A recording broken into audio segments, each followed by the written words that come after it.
go, Coach? All right, hang on real quick here.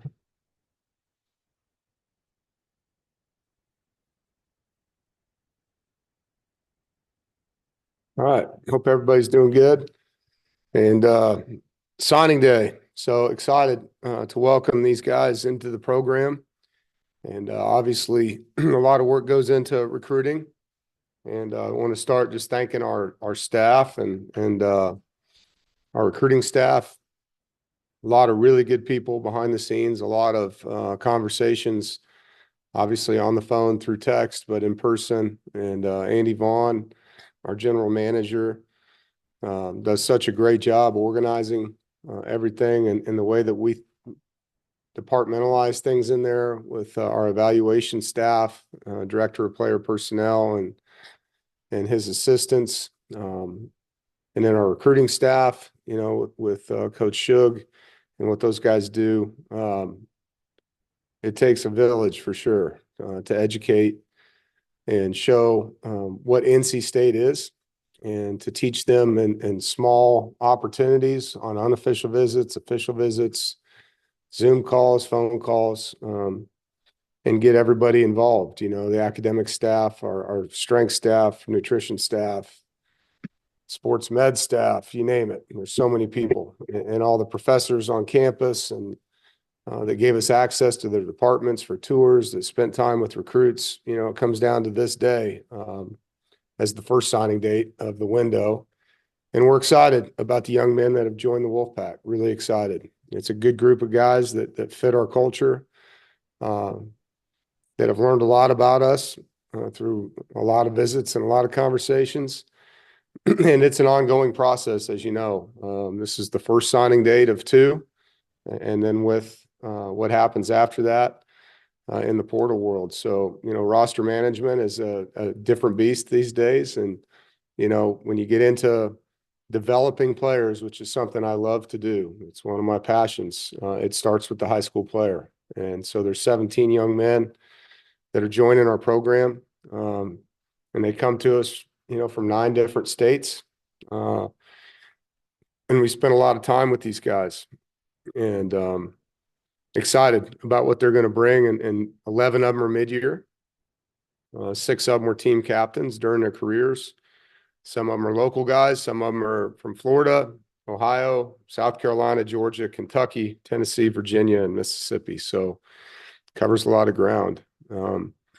It's interesting to have a signing date this early, a week earlier than normal. And, from when it used to be in February. And so we went into this really wanting to get some guys that fit exactly who we are, that love not just playing football, but the process of becoming really good at the sport, that want to compete. Obviously, all young people want to play early.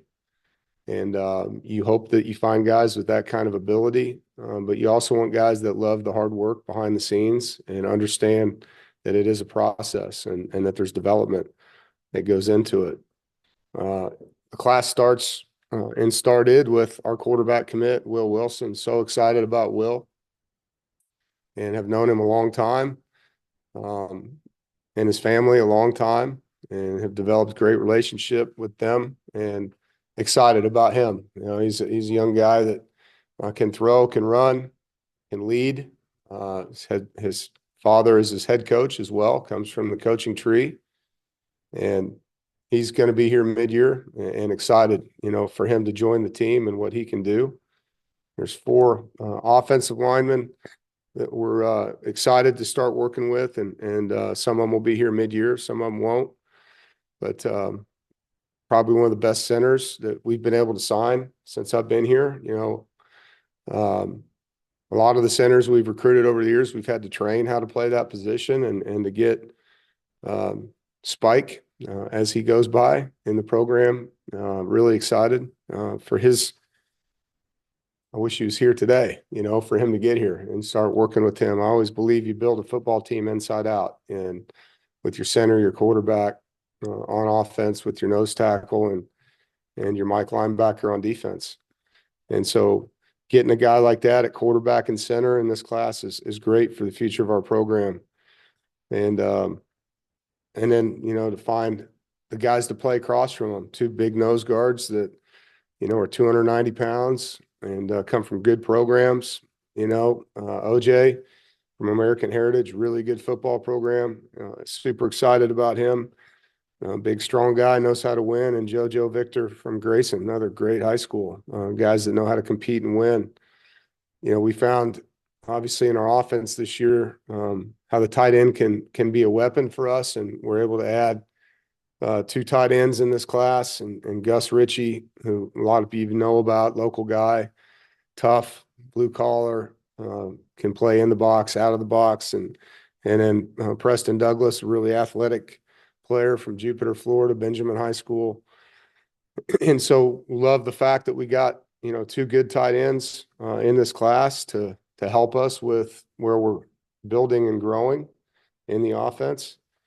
In the skill positions, Jarrell Boulder, a guy that we think can do a lot of things. I was really impressed with him in person. I was able to go to his game this year and see him play. Played safety and receiver and hand him the ball on sweeps. A guy that's very well developed already physically. Colby Cronk, just a tough, really hard playing defensive end from Palm Coast, Florida. And Terrace Dudley, a guy we found kind of late in the process, was committed to another school, big athletic safety that we feel like reminded us a lot of Levi Jones, athletic outside linebacker type that can really run.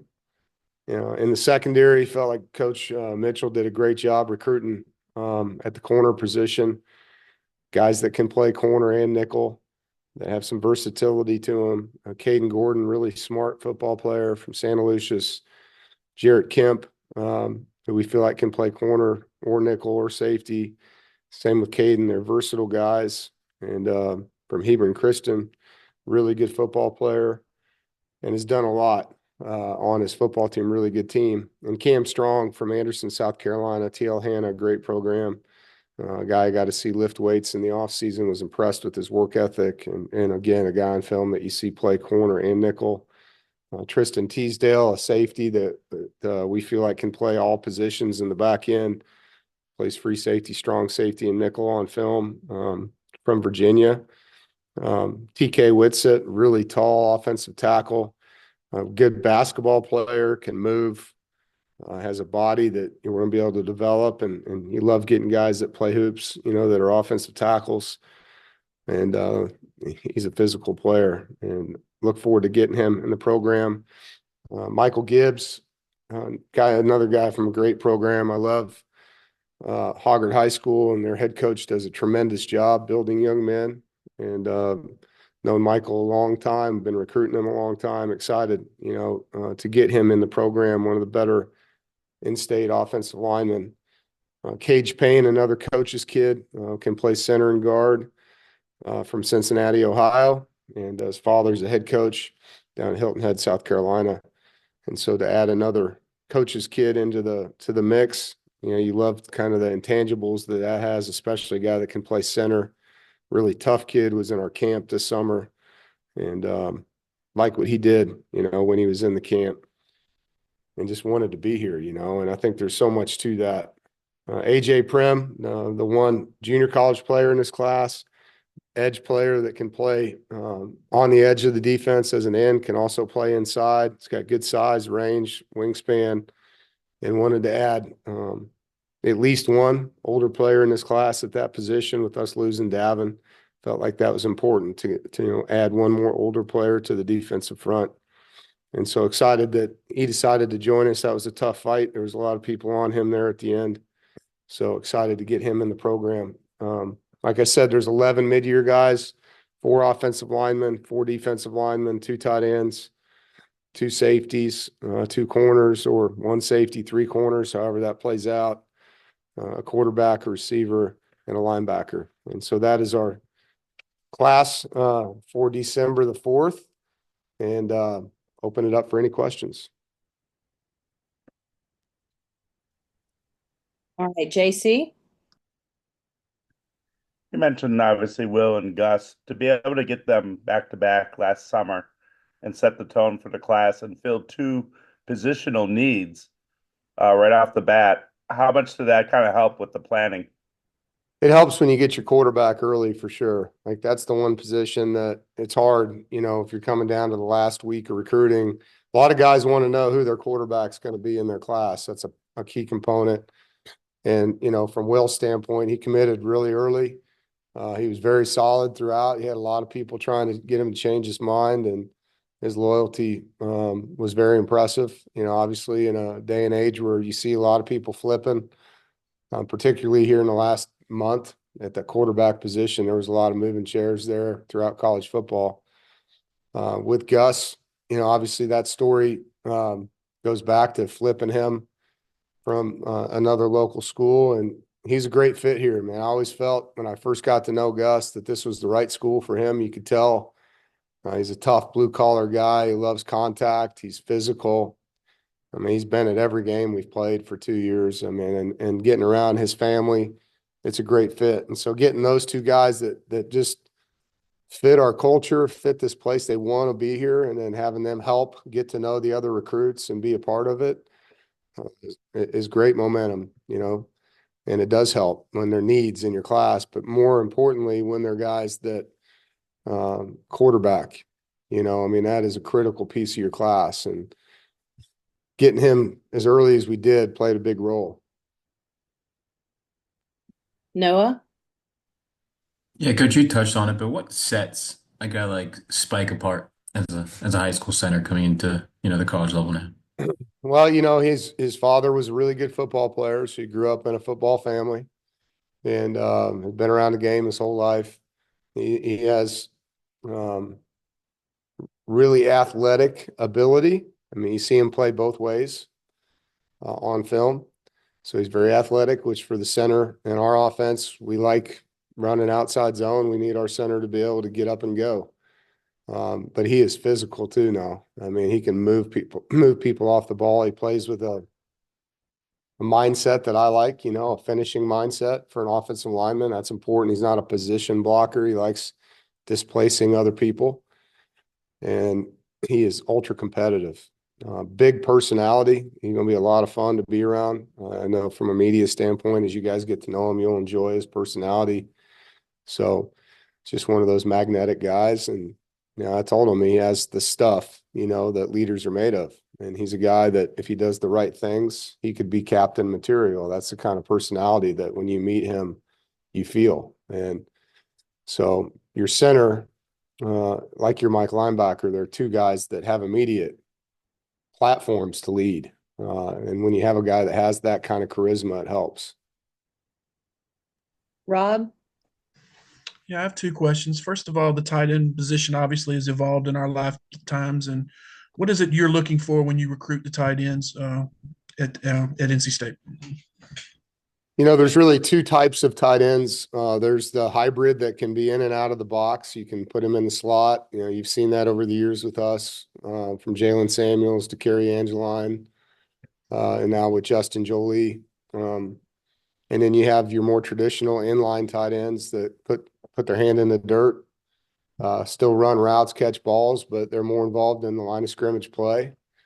And so those body types sometimes are different than the other. Sometimes that body type's a bigger, thicker, sturdier type guy. Obviously, if you can get a guy that can do it all, that's your dream for that position.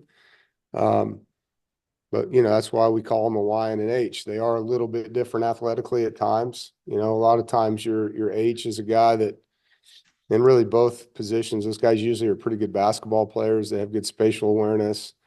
But your H's are usually guys that are, a little bit more on the receiver athletic side. Some of them might have just played receiver in high school, and they were bigger bodied guys that, you can fill out and grow into that spot.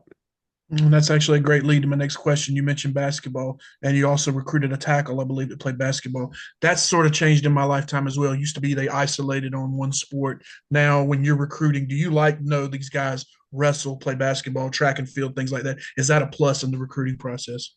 Yeah, I think I've talked about that for years. I like multi-sport athletes. To me, they're training other muscle groups. They're competing year round. And so they go from competing in one sport to competing in another sport, and some of them 3 sports. So their competitive spirit is really edgy. But playing basketball, man, it's running, it's changing direction, it's jumping, it's teamwork, setting picks, setting up plays, understanding leverage on bodies. I think wrestling's one of the best sports in the world for football players, guys that are good at that, to know how to use their hands better, know how to feel momentum of another person and use it against them, and how to play with, that lower body and core strength. They have great grip strength, guys that wrestle, so I think those 2 sports I love when I see that. And you also know they're active guys. They're not just going home after school playing video games all day. Like, they're leaving school, going to practice, and they're working. They're getting coached. They're learning values. They're learning how to be a good teammate, learning how to work with other people. And so all those things to me matter. I love that. And that's not going to change for me. I know it has, to your point, changed in society. There's a lot more one sport athletes out there, but from a coach's side, we love seeing that. Ethan? Hey, Coach, this is the second cycle in a row y'all have signed multiple 4-star offensive linemen. And then in both classes, there were a couple linemen that were just below that 4-star threshold. I just wanted to get your thoughts on what's helping y'all recruit that position group at such a high level. It's an interesting question, because I don't really care how many stars they have. I mean, I know the recruits do. To me, it's more about what fits our needs. And if we see them play live and we know that they're guys that can do that, I think, Garrett Tujay is a really good recruiter. He works his butt off at it. He's a good relationship builder. He's been able to, put a lot of guys in the NFL. And then you go to our pedigree, I think it's 17 or 18 linemen now, when you look at O-line, D-line combined, that are active in the NFL from NC State. So there is a track record, blueprint of how we've done this here, and how we've done it with 3-star, 4-star, sometimes no star guys, and developed them into good linemen on O-line and on the D-line. James? Dave, Will Wilson, big frame. I wanted to ask you about his running ability and the dual threat position, and just kind of in college football, how important maybe it is to have a quarterback who can run the football some. Yeah, it helps. I mean, it makes all 11 players over there have to defend the run. And blocking scheme wise, you can get a hat on a hat when you do that. Obviously, there's some ad lib things, which you saw with CJ this year. As the year went on, he started scrambling and rushing for positive yards, and had 2 rushing touchdowns scrambling in a game. And so, yeah, I think that part of it, it's nice to have in your offensive system. You can do it with the Wildcat, which you've seen us do at times too, but it's better when it's the guy that can actually throw a post over your head. And now you got to worry about him running a quarterback ISO, or quarterback power, a quarterback counter, a zone read keep, a quarterback draw, whatever it may be. And you have your traditional pass game that he can manage as well. So our offense will continue to grow and evolve, but having the mobility that our quarterbacks now have, it does put more stress on the defense. Corey? Obviously, it's impactful for you guys to have bowl practices for the current players and for the players that you'll have on the roster in the future. But how many of the guys do you expect from this class to be able to participate in some of those, and how big of a advantage should that be as well? I'm sorry, I couldn't understand your question. It's pretty muffled. JC? Let's try that again. Oh, can you Go hear me ahead. now? Yeah, go Yeah, I ahead. can hear you. That's better. Okay. So my question was looking at the bowl practices and how potentially impactful they can be for younger players and the guys that you could have on the roster, and who might some of those players be from this class as well. Are you talking about the bowl practices and who's here on the team now, or about the signing class? Yes, the bowl practices. And the question is what? How potentially impactful it could be to have some of the guys on this current not only the current roster, but also some of these players from this class, and who might some of those players be that can be added to that bowl practice? Yeah. Well, we're just talking bowl practice. We're talking about the guys that are here now. And so, as far as adding signees to the bowl practices, we're not there yet. We're working through that. There's a lot of timing in that. So I don't want to speak on something that isn't finalized. But I'm excited about bowl practices. I mean, all the kids on our team need to improve, every single guy. And talking to the players, I've had about 60 exit meetings so far this week with guys and still have many to go. They're excited. They want to know where we're playing. They want to know who we're playing. They want to get out there and compete. They want to get better. The redshirt guys in particular, they got a taste of it in our 2 bye weeks because we had 2 developmental practices those weeks of getting more reps in our system, not just being on a scout team. They're excited to show their improvement, from the course of the season and the gains they've made in the weight room. And we're excited to watch them. I think it's really, as a coach, great because when you get into the bowl and you get to rep all these guys, Jonathan Paylor and Brody Barnhart, all these younger players that have been on the scout team that you have high hopes for, Ronnie Royal, and keep going.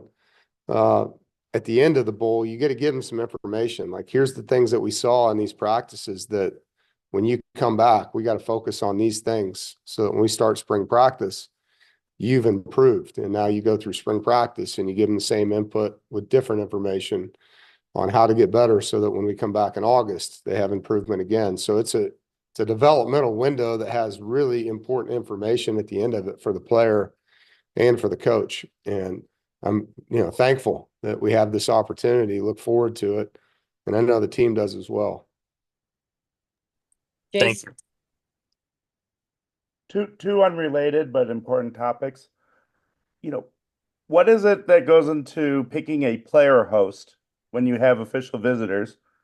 I know Brandon Cisse, Michael Tate, Joshua Four, a lot of the players, recruits raved about those guys.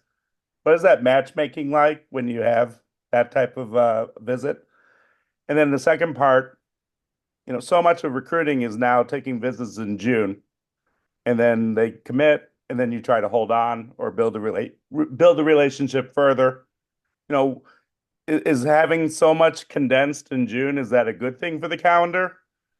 Or Yeah, I need like like 8, that? I need like 8 hours to tell you how screwed up our calendar is. But as far as hosting goes, you try to match guys that you think they're going to get along with. And if they can be in the same side of the ball or position, great. Sometimes not. Sometimes they know someone on our team or they're from the same area and they've got similar, teams they played against. And so, there's commonalities.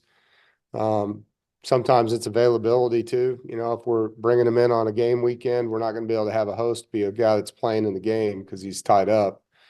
But you always try to match, guys that, they're going to fit, they're going to be able to feel comfortable with. And sometimes it's intimidating, for a high school player. They come in, they're hosted by a college guy and you want them to get along. You want them to feel like he can ask them questions and you want that match to be what that can be. And so, for us, it's a process and our kids do a great job hosting, man. They're really good at it. They understand the value of it. They know that these guys could be their teammates and they do a good job reporting back to us. Like, hey coach, that guy's a great fit. I would love to have him as a teammate. And those are the kinds you want to hear, and sometimes I don't know if he's going to fit in here, man. Like he didn't even talk the whole time he was here, or, he wasn't that interested in football. Like you want to hear what those guys have to say, and so we do value that piece of it. With regard to the June official visits, I thought we were going to have a end of June signing date, beginning of July. That was kind of what everyone said last year. We thought that was going to be passed. And in that situation, I think the June visits would have been fantastic. Let us go meet them in the spring, watch them practice. The ones that fit, let them come back on official visits in June. If they're ready to commit and sign, let them do that. And then they can go through their senior year, committed, signed, and we can do the same and know how many spaces we have left. But that got tabled. And so, to your point, you put all this legwork into it, and so do they, and then they make decisions because they're worried about places filling up, and then you don't sign them until December. And now we don't even get to go out. I don't even get to do home visits in December anymore. So it's really strange how the calendar's put together. I don't think it's very functional. I don't think there's a lot of common sense in it. I hope that they revise it. You hear all the time that they're in these committees to revise the calendar, and sometimes we get input, sometimes we don't. But the way it's currently set up, it just doesn't make a lot of sense. Brian Murphy. Thanks, Coach. I had a couple questions about roster management. With the 105 limit, how did that change, how you're handling walk-ons or how many kids you wanted to bring in this class? And then secondly, you talk about these long relationships you develop with these guys, and then we see the transfer portal where after a year or 2 years, they're gone. How does that impact how much time you're putting in to these recruits, knowing, where in the past you would have them for 4 or 5 years, and now it may be a much shorter window? Yeah, no, it's changed a lot. I think we put a lot of time into them. It doesn't change how we look at them when they get here. I mean, I never sign a kid with the expectation he's going to leave. I sign him with the expectation that I'm going to graduate this player. I'm going to develop this player. I'm going to see this player reach his goals as a student athlete. And in some cases, that's what happens. And in some cases today, it doesn't. I wish they could stay longer than a year. I feel like the way that this thing's set up now, it really lends to not facing adversity for some people.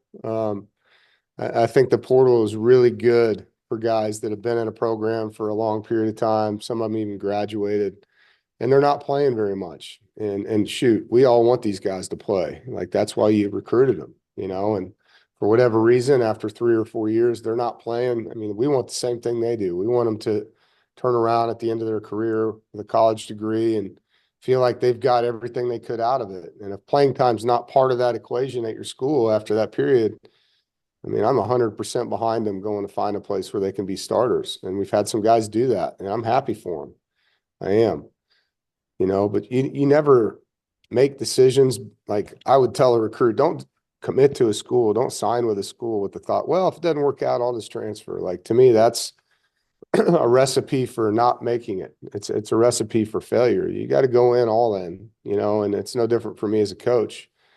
I don't sign a kid and say, well, if he's not good enough in a year, I'm going to tell him to leave. Like, that's not how we do business here. We want these guys to be a part of this place, to get their blood in the bricks, to go through adversity, to develop, grow, and succeed. And so hopefully that's what the majority of the guys will do. Some of their timelines to get on the field aren't realistic at times, not only because they haven't developed enough, but sometimes they're just behind a really good player, and that happens. It does. And so, I think people get really like, oh, he's going in the portal. There's a lot of reasons behind some of these decisions, and some of them will probably never be told. But I look at all these openings that you end up with, whether it's a player leaves for the NFL early, a player graduates and runs out of eligibility, or a player decides to go to another school. Every one of these opportunities is that. It's an opportunity for a young man to join our team because someone else has left. And so, we look for the new person to come in and take advantage of what we have here at NC State and try to help him reach his goals. And Jay? then sorry. Go ahead, Brian. And then on the roster management part, how does the 105 impact what you guys are doing and how many you're bringing in? It's tricky because it's not final. And, we've been told that we're going to be at 105, but we won't be at 105 officially until it's rubber stamped at the legislative level. And so you have to have a plan A and a plan B currently, because like I said earlier, sometimes these decisions at the last minute get tabled. And the last thing you want to do is run off your walk-ons, cut them all, and then find out you're going to be able to be at 125 again, and they're going to wait a year, So if we do end up at 105, we're not allowed to be at 105 until the summer. And so you're still operating from now until then like it's a 85 scholarship with your walk-on program, knowing, and we've told our walk-ons this, knowing that it could change. We could go from 85 scholarships, we're at 125 was our roster, and we're going back to 105. And so some of the walk-ons, won't be allowed to stay whenever that legislation is approved and we get to that magical date. And so they know that, be here for the winter program, then go through spring ball and compete with the mindset that they're trying to get themselves into that 105 roster if that's where it ends up. And so for us, you're kind of, if we end up with extra scholarships, here's the guys, but you can't be at 105 in January. You're only allowed to be at 85 in January. And that's where this gets tricky because the signing date was today, December. And it's tough, second signing date's in February after we've already started classes, so, and then you have your portal guys in the middle of that and after that in May. And we look forward to knowing as head coaches what our roster size is. I think that's going to be great to actually know that officially and exactly when we can add those guys so that we can make better plans. This has been a really challenging year, and I feel bad for the guys that are in the walk-on positions because, it's been a huge asset to NC State's football program. It's been a huge asset to Wisconsin and Nebraska and Iowa and teams that really value Kansas State, their walk-on programs, and I mean, I've had over 30 walk-ons earn a scholarship at NC State in my tenure, and a lot of those guys have played. Some of them are playing in the NFL. Thayer Thomas, guys that came in as walk-ons are, our starting punter right now. Caden Incaster was a walk-on. Trent Gill, starting in the NFL, was a walk-on. I mean, when I was at Wisconsin, J.J. Watt came in as a walk-on. I mean, these guys he's an NFL Hall of Famer. And so if those programs are taken away, I don't understand how that fits student athlete welfare. It doesn't fit student athlete welfare, but I guess it's okay in this case that we take opportunity away from student athletes.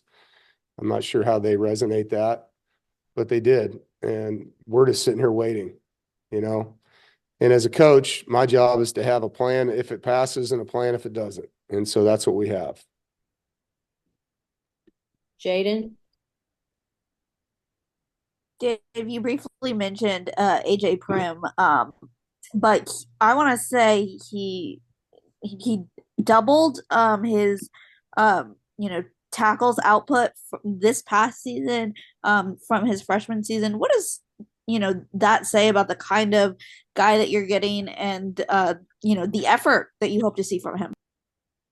Well, we expect him to come in and compete, and you would hope that at any program, first-year starter that becomes a second-year starter improves his statistics, right?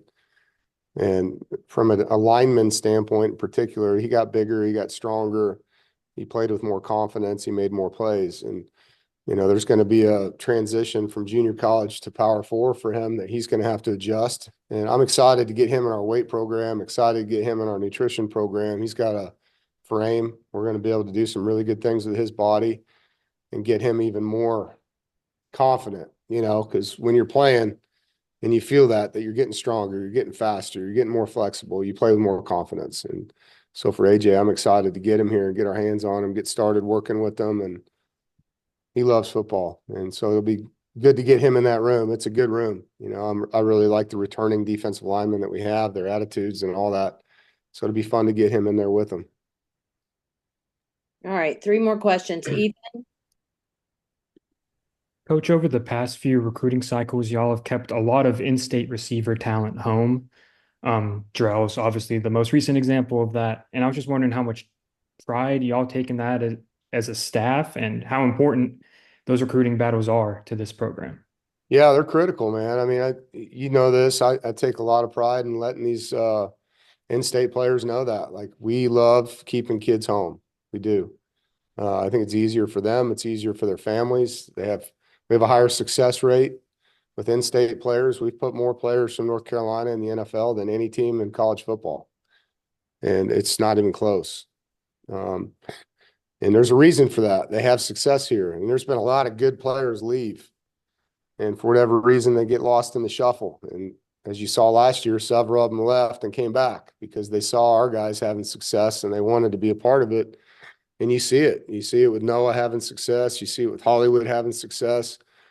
And so I think there's a storyline out there. These in-state guys know that they can stay home, let their parents be close, and have an opportunity to reach their goals, to win games, to go to bowl games, and be in a program that does put players in the NFL and develop them. And so we take a lot of pride in that. And, there's always been really good skill in this state. And it's no different this year. And Jarrell's a guy that we had high on our board from the beginning. It was a good fit. Really felt great about him. His high school coach just raved about him. Once we got his family here, you could tell that they were a good fit with us as well. And so that's fun, when you get to meet the whole group and you can tell that this is going to work because of the way they've raised them and how they value hard work, how they value accountability, how hard they want him to train, and, how they want us to coach him. It was a good fit. And so we'll continue, down that path. And, some years you end up with a lot more in-state players than others. Obviously, as this thing's evolved, more and more kids are leaving the state, getting a lot of money sometimes to do so. And so that part of it's evolving, as we get into this revenue sharing and things change even again, it'll be interesting to see how that changes things. James? Dave, I think I saw where Kobe Cronk had maybe 25 sacks as a senior. I know in the press release, they had him with 50 and 34 career games.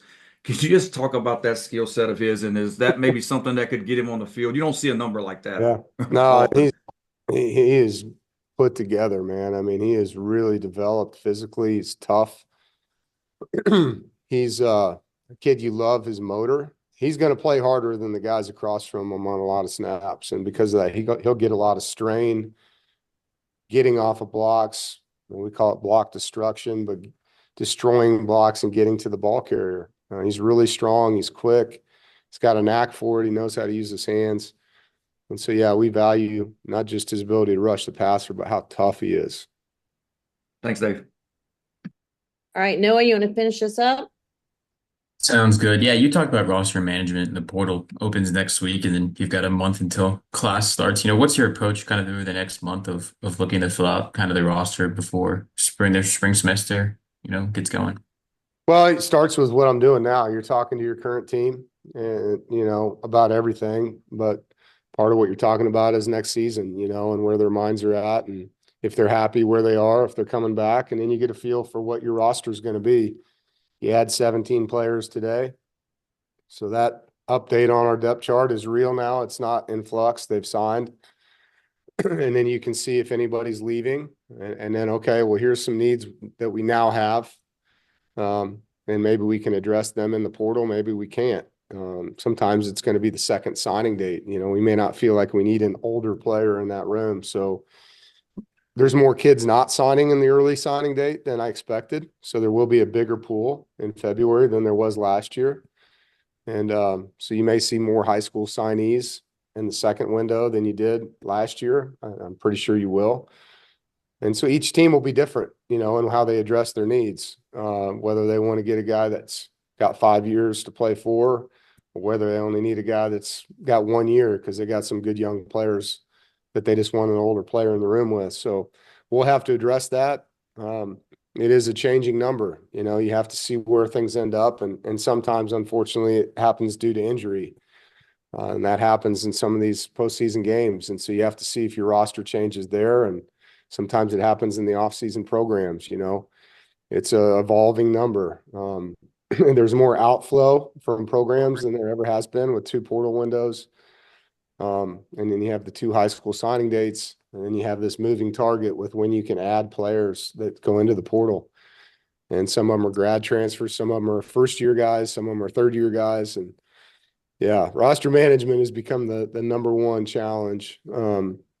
Moving target too, for coaches. And it's a science, and there's a lot of communication, and there's a lot of behind-the-scenes study and film by our staff on what we need, and if these guys go in, are they good enough? And just as a quick follow-up, you talked about adding an older player maybe to a position. Do you feel comfortable where your quarterback room sits with what you have with adding Will today, or do you anticipate trying to look for an older guy to join that room? We're really excited about our quarterback room. You know, I feel like with CJ, the experience he gained this year, the way he's playing and leading, Lex Thomas has really improved. Came in injured and has gone through a long rehab process. And this year he got better and better and better. He has best week last week of practice. So I was really excited. So we feel good about the three quarterbacks that are here. Doesn't mean you don't keep looking, for guys that may or may not fit what you need, but it's not like it was the last couple of years. We're not trying to find, a portal starter or anything like that. We love the fact that we've got CJ with Lex, and those two guys get along really well, and Will coming in the building here mid-year. It's a much better position than we've been in. And I love going into the offseason knowing who my starter is. I mean, it's a great feeling. Had it with Jacoby Brissett, had it with Ryan Finley, had it with Devin Leary. It's your offseason's different when you know going into that next phase who that guy is that you're looking at. And CJ's ready to run the show. All right, everybody. Thank you. Thanks, Coach. All right. Have a good day, guys. See you.